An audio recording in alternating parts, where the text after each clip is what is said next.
Olá, pessoas! Olá, seguidores do canal Raciocínios Espíritas. Um forte abraço a todos aí e trazendo aqui mais um capítulo, né? Dando continuidade ao estudo dirigido, né? Que eu faço aqui no canal Raciocínios Espíritas do livro Opinião Espírita, né? Para quem está chegando agora, Opinião Espírita é uma obra mediúnica psicografado em parceria, né, por Francisco Cândido Xavier, o nosso Chico Xavier, e o médium Valdo Vieira, né, na época que ele ainda trabalhava junto com o Chico, né, que era ainda dedicado à causa espírita, e pelos espíritos André Luiz e Emmanuel, né, cada um fazendo um capítulo intercaladamente, né? E qual é a grande característica desse livro, Opinião Espírita, é que cada capítulo, ou seja, cada opinião que André Luiz ou Emmanuel emite, chamando de opinião espírita, é baseada em um conteúdo da codificação de Allan Kardec, né? Então, cada capítulo é baseado em algum conteúdo de algum dos livros do Pentateuco da codificação, né? Codificação dos espíritos superiores, codificado por Allan Kardec, né? A nossa doutrina espírita. Então vamos hoje aqui para o capítulo de número 13, né? O capítulo de número 13 que fica por conta hoje de André Luiz, ok? E esse capítulo se refere ao capítulo, esse capítulo do livro Opinião Espírita, se refere ao capítulo do livro O Evangelho segundo o Espiritismo, o item 3. Alguém sabe qual é? Item 3, capítulo 17, Evangelho segundo o Espiritismo. Taranã, taranã, taranã, o homem de bem, né? Notem uma coisa interessante. É que antes do Evangelho segundo o Espiritismo, esse texto, O Homem de Bem, já existia em O Livro dos Espíritos. Somente que no Evangelho, Kardec ampliou mais o texto, ele é mais completo, ele é ampliado, mais completo. Mas aqui já no Livro dos Espíritos, no capítulo capítulo Perfeição Moral, né? Que fica aqui no livro 3, capítulo 12 do Livro dos Espíritos, né, Perfeição Moral, na pergunta 918, né, tem aqui o título, né, Caracteres do Homem de Bem. E aí a pergunta 918, Kardec pergunta, por que sinais se pode reconhecer no homem o progresso real que deve elevar seu espírito na hierarquia espírita? E aí a resposta dos espíritos é a seguinte: o espírito prova sua elevação quando todos os atos da sua vida corporal, né, da nossa vida comum material, né, são a prática da lei de Deus. E quando compreende por antecipação a vida espiritual, que é a verdadeira vida. Ok? Essa é a resposta dos espíritos. É a resposta dos espíritos. Aí Allan Kardec, né, vai explicar, né, vai discorrer sobre essa resposta com o texto O Homem de Bem, né? Aí ele começa, o verdadeiro homem de bem é aquele que pratica a lei de justiça, de amor, de caridade, na sua maior pureza. Se interroga a sua consciência sobre os atos realizados, se pergunta se não violou essa lei, se não fez o mal, se fez todo o bem que podia, ele bota o podia em negrito, se ninguém tem nada a se lamentar dele, enfim, se fez a outrem tudo aquilo que queria que os outros lhe fizessem. Então eu vou ler só esse primeiro parágrafo, né? Aí que tem aqui a continuação do livro Homem de Bem, né? Aqui nessa pergunta 918, e aí, em O Evangelho segundo o Espiritismo, posteriormente, né, no capítulo 17, Sede Perfeitos, né? Capítulo 17 é o Caracteres da Perfeição. Aí ele vai colocar o Homem de Bem um texto um pouco maior e mais completo. Quem não leu ainda, que eu não acredito, que alguém esteja vendo um vídeo espírita e nunca leu O Homem de Bem, sabe por quê? Porque o homem de bem é justamente o que nós devemos alcançar, né? Ser homens e mulheres de bem. Então o que é descrito nesse texto é basicamente o que nós devemos alcançar em termos de comportamento, né? De pensamento e atitude, né? O fato de sermos pessoas de bem, né? Então quem não leu ou quem leu há muito tempo, está com a leitura defasada, dá uma pausa aí no vídeo e lê agora, já. Pronto, voltou, leu, beleza. Agora a gente pode seguir em frente, claro, para entender o que André Luiz recorreu a esse texto da codificação para o capítulo 13 do Opinião Espírita, que se chama Autocrítica. Gente, o que é autocrítica? Tem a ver com ser homem de bem? Hã? Alguém? Eu falo como se tivesse um público aqui para me responder, mas assim, um dia voltaremos, né? A coisa presencial. Mas vamos ver então o que André Luiz quer dizer, porque ele vai falar sobre autocrítica relacionando ao homem de bem, né? Que é o texto de Allan Kardec, tanto do Livro dos Espíritos e mais completo no Evangelho segundo o Espiritismo, né? Então ele começa assim: o milagre é invenção da gramática. Ó. O milagre é invenção da gramática para efeito linguístico, pois na realidade somos arquitetos do nosso próprio destino. Então diz que milagre é uma invenção gramatical, né? Só para efeito linguístico, para descrever aquilo que a gente não pode explicar, porque na verdade o que ele quer dizer é que não há verdadeiramente milagres. O que há são consequências dos nossos atos. Falando aí, hein? A lei de causa e efeito, né? Se algum erro de cálculo existe na construção de nossas existências, o culpado somos nós mesmos. Então, nós mesmos que erramos o cálculo. Gente, um erro de cálculo na construção pode até derrubar o prédio todo. Se não, pode derrubar uma parte, se não o prédio todo, a depender do tamanho do erro, né? Então, um erro de cálculo aqui, né? Na construção das nossas existências, né? Do nosso existir, né? Se há erro, nós mesmos que erramos esse cálculo, fomos mal de matemática, né? Da matemática universal, né? É isso aí. E aí o parágrafo seguinte, André Luiz continua: todos caminhamos suscetíveis de errar. Se somos imperfeitos, né? Temos a suscetibilidade de errar, né? Porém, vamos lá. Todos já erramos bastante. Para alguns, acho que nunca é o bastante, né? Tem gente que gosta de errar, né? Será que nós nos enquadramos nesse tipo de gente? Será que eu me enquadro? Isso é uma pergunta que eu mesmo responder para mim mesmo, né? Cada um com as suas próprias reflexões. Deixa eu ajeitar aqui os óculos. Todos caminhamos suscetíveis de errar. Todos já erramos bastante e todos ainda erraremos necessariamente para aprender a acertar. Quer dizer, a gente ainda vai cometer muito erro até aprender a acertar. Isso chega a dar um arrepio na espinha aqui, ó. Fazer o quê, né? Contudo, nenhum de nós deve persistir no erro. Olha a diferença. Errar por ignorância, ainda por imaturidade, é algo até natural. Mas persistir no erro já é bem diferente. Muito diferente. Você ser persistente no erro, né? Quer caprichar no erro, né?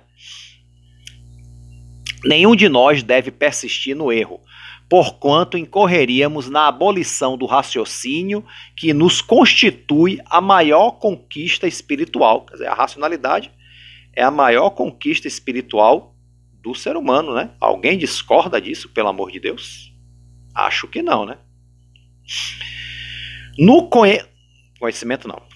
No reconhecimento da falibilidade, né? Que nós somos falíveis, né? No reconhecimento da falibilidade que nos caracteriza, se não é lícito reprovar ninguém, não será justo cultivar a indulgência para conosco. Quer dizer, nós temos, né, o André Luiz está sendo bem duro aqui com a gente, né? Que a gente não deve estar reprovando, acusando os outros, né? Devemos praticar a indulgência para com os outros, mas nem tanto para conosco mesmos. Devemos ser, claro que não devemos nos martirizar desnecessariamente, mas também não devemos ser tão indulgentes com os nossos erros, né? Vamos lá. E se nos cabe perdoar incondicionalmente aos outros, Não se deve adiar a severidade para com as próprias faltas. Então, nós perdoamos incondicionalmente o próximo, mas não quer dizer que nós vamos ser coniventes com as nossas próprias faltas. Quer dizer, nos aplicando a nós mesmos um perdão, um auto-perdão, que não nos faz crescer, né? Quando a gente comete erros e realmente a gente reconhece, se arrepende, busca reparar esse erro, repara esse erro, seja como for, né? Aí é necessário o auto-perdão, né? Você já reconheceu, você já está no caminho da reparação, né? Então não precisa ficar se martirizando, é até perda de tempo. Então o auto-perdão é necessário. Mas aqui o que o André Luiz está falando é diferente, é a gente continuar errando, né? Fazendo bobagem assintosamente. Deixa pra lá, é porque eu sou imperfeito. É assim mesmo, porque eu sou imperfeito. E sempre nesse auto-perdão nocivo que impede o crescimento espiritual, que impede o nosso progresso enquanto pessoas, enquanto espíritos, né? Em todos os termos, né? Então é bom que se saiba fazer essa diferença, meus irmãos, fazer essa distinção, ok? Vamos lá. Portanto, para acertar, não devemos fugir do... Perdão, errei aqui a leitura, calma. Portanto, para acertar, não devemos fugir, gente. Acho que eu tô com algum problema. Aí, bom. Portanto, para acertar, agora é sério. Portanto, para acertar, não devemos fugir ao conhece-te a ti mesmo, que principia na intimidade da alma, com esforço da vigilância interior. Então, é sempre a questão do autoconhecimento. Para nós corrigirmos as nossas faltas, ampliarmos as nossas virtudes, as nossas coisas boas, precisamos nos conhecer, né? Isso é uma coisa que se faz interiormente, conhece-te a ti mesmo, né?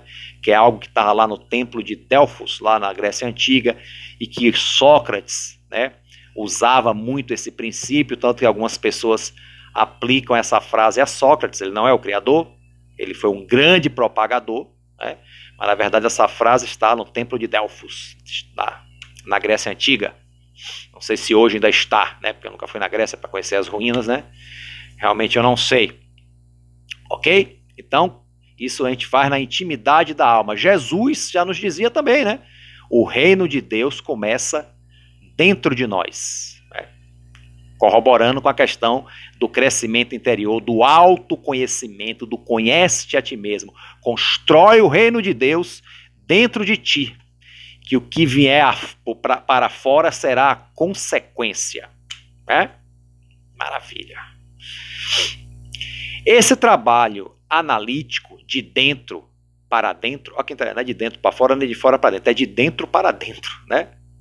André Luiz sempre com suas expressões, né, para dar um nó no nosso juízo, né, Andrezão?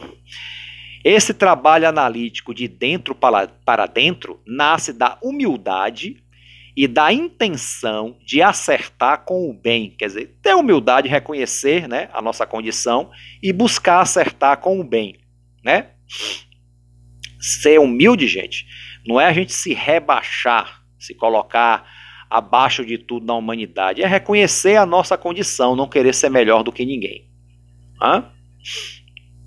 E ainda que sejamos melhores do que alguém em alguma coisa, não usar isso para esmagar a outra pessoa, e sim para ajudar a levantá-la, né? Então, tá aí a humildade também, né? Então, esse trabalho analítico de dentro para dentro nasce da humildade e da intenção de acertar com o bem, demonstrando para nós próprios o exato valor de nossas possibilidades em qualquer manifestação. Isso resume bem essa questão, né? Autocrítica sim e sempre, né? Então, assim, temos sempre que estar, não é a gente ficar se massacrando, se diminuindo, mas nos analisarmos, né? Com madureza, com criticidade, sim, né? Sem amenizar, sem querer botar a coisa, como se diz aí, a panos quentes, né? Nos desnudarmos diante de nós mesmos, né? Nos enxergarmos. E sabermos, né, aquilo que a gente erra, principalmente as coisas que a gente erra constantemente, gente. Porque tem coisa que, tá? A coisa que já, tipo assim, já deu, né? Já deu. Então a autocrítica nos aponta isso, esses erros constantes que a gente comete e que não tem mais necessidade. A gente já devia ter aprendido há muito tempo. E mesmo assim, nós insistimos, persistimos em algo que só nos prejudica, nos põe para baixo e acaba por prejudicar também de alguma forma as pessoas à nossa volta, as pessoas amadas que convivem com a gente, né? Isso aí não pode trazer, pela lei de causa e efeito, algo bom para nossas vidas posteriormente, né? Então, vamos pensar aí, né? Então, autocrítica sim e sempre, no sentido de conhecermos aquilo que está errado em nós e já ir buscar consertar. Não vai ser de um dia para o outro, mas pelo menos é bom que se inicie, né? A subida de uma escadaria, por maior que ela seja, sempre que se começa com o primeiro degrau, né? A caminhada mais comprida começa sempre com o primeiro quilômetro. Podão da sensatez para os supérfluos da fantasia. Quer dizer, podão é ótimo, né? Podão é aquele que poda, né? Que poda as árvores. Então, usar a nossa sensatez, né, como uma poda para tirar as coisas que não são necessárias na nossa vida. Quando eu falo aqui, os supérfluos da fantasia são as coisas que não são necessárias, que são peso morto na nossa vida, que não acrescentem nada para nós, que não nos traz nada de bom, que se não trouxer nada de ruim, também não traz nada de bom, então é inútil de qualquer jeito, ok? Então podar, né, com a sensatez os supérfluos da fantasia. Balança do comportamento só pesa todos os nossos atos. Então, saber pesar os nossos atos, os bons e os ruins, né? Botar um peso maior, né? Aumentar o peso dos bons e diminuindo dos ruins, né? Lima da verdade dissipa a ilusão. Lima é aquele negócio que ela acho que é uma ferramenta de carpinteiro, né? Que para alisar a madeira, limar, né? Isso aí como ajuda, acho que para tirar as farpas da madeira, é isso mesmo, né? Tirar as farpas, as falhas. Então, a lima da verdade dissipa as nossas ilusões, né? As ilusões do espírito, para limar as ilusões do nosso espírito. Metro moral, metro eu sei o que é. Metro é um negócio que mede, né? A gente chama, tem gente que chama de trena também, né? Que puxa. Isso eu sei.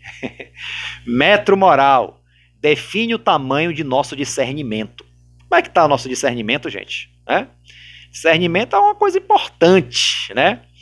Nós começamos com o discernimento. Com o desenvolvimento do discernimento vem a sabedoria. E aí eu pergunto, como é que está o discernimento de cada um de nós? Será que estamos mesmo sabendo o que é bom e o que é ruim para a gente? O que é bom, o que é ruim? O que serve, o que não serve? Será que estamos? Como é que estamos aí? Isso é uma pergunta que cada um tem que fazer para si. Não espere que eu vá responder aqui não, que eu não sou guru. Estou fazendo aqui um estudo dirigido para ajudar a mim e a todos que estão assistindo a iluminar um pouquinho mais as consciências, né? Mas essa questão aí, como anda o discernimento de cada um, é uma questão de cada um, que cada um deve meditar consigo mesmo, né? Eu mesmo o farei, né? Porque ainda está errado, eu já deveria ter feito.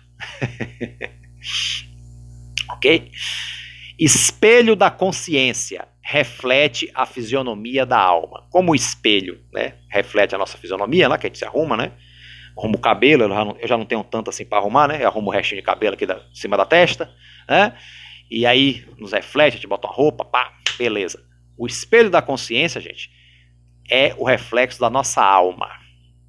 Esse espelho está aqui dentro da consciência, né? Que a gente enxergar como está a nossa alma, né? A quantas anda a alma, o nosso eu interior, o espírito, que é o ser inteligente da criação, é o que somos. Nós estamos encarnados, nós estamos homens, mulheres, mas nós somos, na verdade, nós somos, na verdade, espíritos, né? Princípio inteligente, imortais, que a morte é só física, o espírito sobrevive. Ah, maravilha. Sobrevive não, o espírito vive, né? O negócio de sobrevive. Em todas as expressões pessoais é possível errarmos para mais ou para menos, né? Depende, né? Tem coisa que a gente erra mais, tem coisa que a gente erra menos, né? A depender de a quantas anda o nosso crescimento nessa ou naquela questão. Ok? Então, por exemplo, a questão da paciência. Eu falo assim porque paciência, realmente ter paciência, para mim, eu confesso que é muito difícil em certas circunstâncias. Eu posso dizer assim, em certos casos, eu sou uma pessoa absurdamente paciente, né? As pessoas, pô, você tem paciência, mas já em outros, eu sou totalmente impaciente. Então, a paciência é uma virtude, assim, que ela se manifesta na nossa vida a depender da situação que a gente viva, né? Mas aquelas situações das quais a gente não tem paciência, é naquelas que a gente tem que aprender e cultivar a paciência, né? Isso que é complicado, por isso que as coisas que tiram nossa paciência, volta e meia, estão aparecendo. Porque senão ela seria mais fácil, né? A gente viver só com coisas que não nos impacientasse. Aí a vida seria tranquila e estagnada, né? Ninguém cresceria espiritualmente, né? Então, assim, quem não avança na estrada do equilíbrio, que somente a autocrítica delimita com segurança, resvala facilmente na impropriedade ou no excesso, perdendo a linha das proporções. Então, quando a gente não tem capacidade de autocrítica, a gente perde o nosso autocontrole.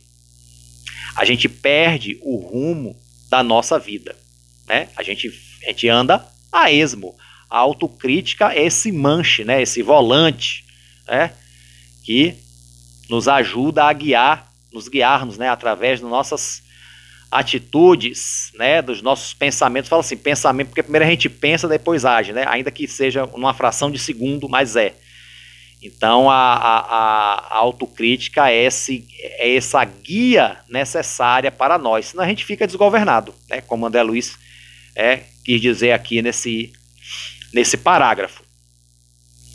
Aí ele fala aqui, com a autocrítica, presta atenção, com a autocrítica, lisonja e censura, elogio e sarcasmo deixam de ser perigos destruidores. Porque assim, gente, tanto a lisonja, ou seja, o puxa-saquismo, quanto a censura, né, aquela pessoa que fica te censurando, te enchendo o saco, brigando, dizendo que você está errado com tudo, né, são os dois lados, dois extremos, né, tanto a lisonja e a censura, né, elogio e sarcasmo, aquela pessoa que nos elogia muito, outros que ficam se desfazendo da gente, fazendo sarcasmo, né, são dois lados também opostos, né, opostos. Então essa coisa assim, quando existe a autocrítica, eles deixam de ser perigos destruidores, porque não nos afeta, ou se afetar, afeta menos, né? Então a autocrítica já nos protege em parte, ou a depender do nosso crescimento, né?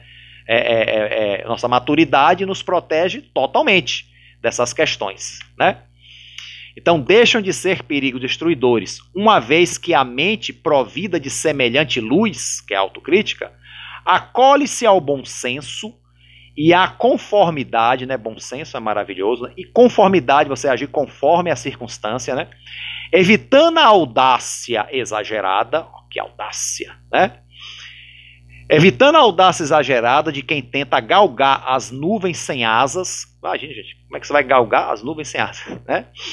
Sem asas, e o receio enfermiço de quem não dá um passo temendo anular-se, quer dizer, o medo de andar pelo medo de tropeçar, né?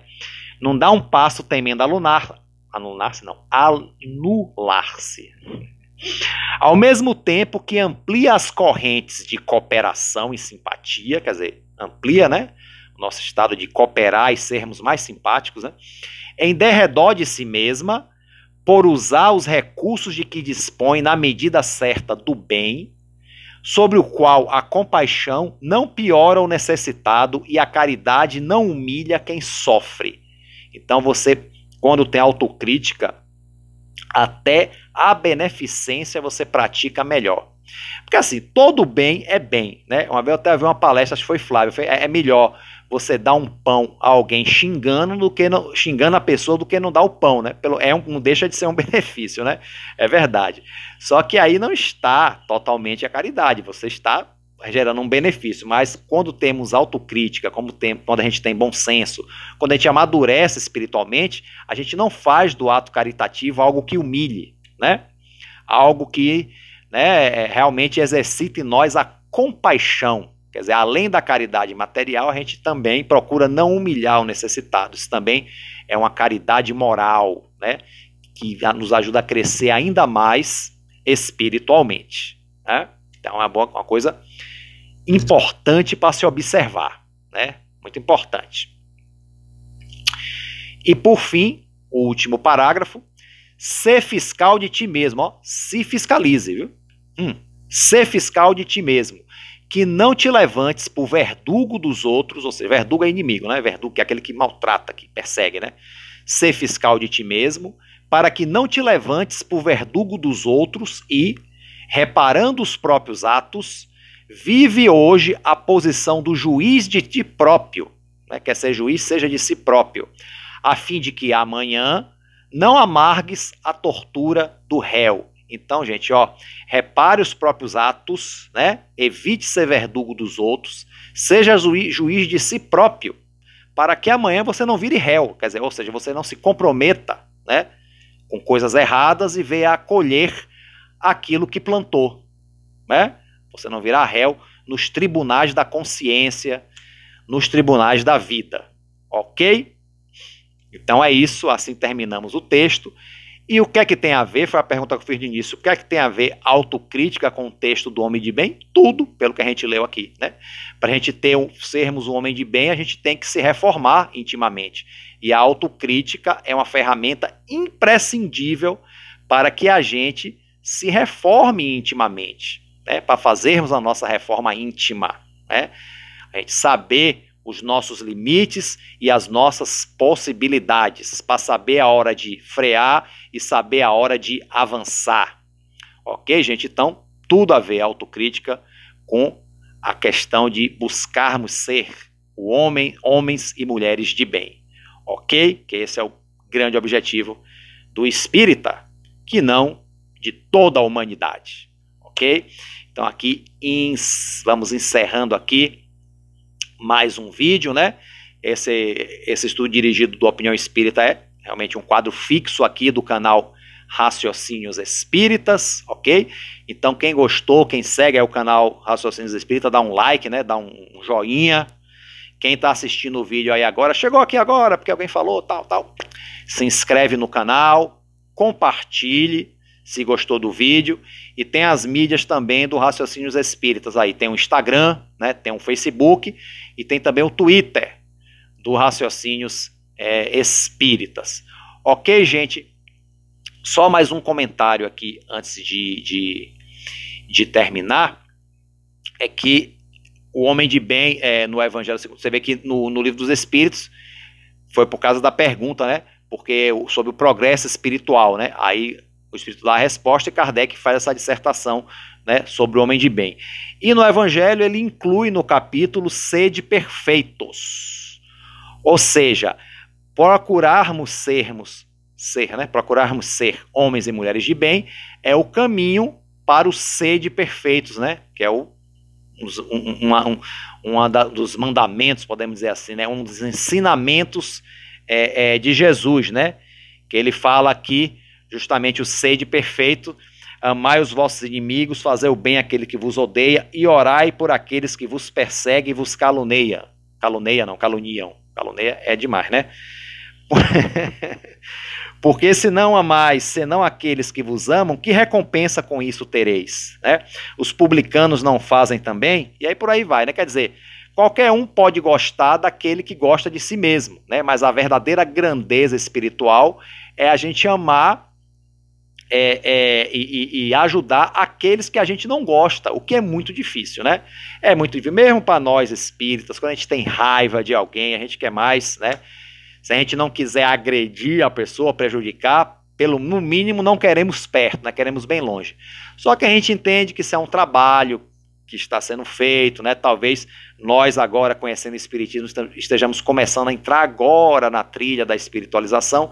Então as coisas vão caminhando devagar. Então até o momento vamos fazer aquilo que tiver ao nosso alcance, né? Não vamos dar um passo maior que a perna. Vamos botar essa questão do homem de bem como objetivo? Vamos colocar, mas sempre dando um passo onde a gente possa alcançar, né? Porque, como eu disse, toda subida começa com o primeiro degrau. Então vamos subir de degrau em degrau, né? Quem sabe mais para frente você já se robustece tanto espiritualmente que já dá aquele passão, sobe 3 degraus de uma vez, né? Então, né? Então vamos lá, né? Então tudo pode acontecer, ok? Então a todos aí um forte abraço, fiquem com Deus e até a próxima. Até o próximo vídeo, né? Opinião Espírita.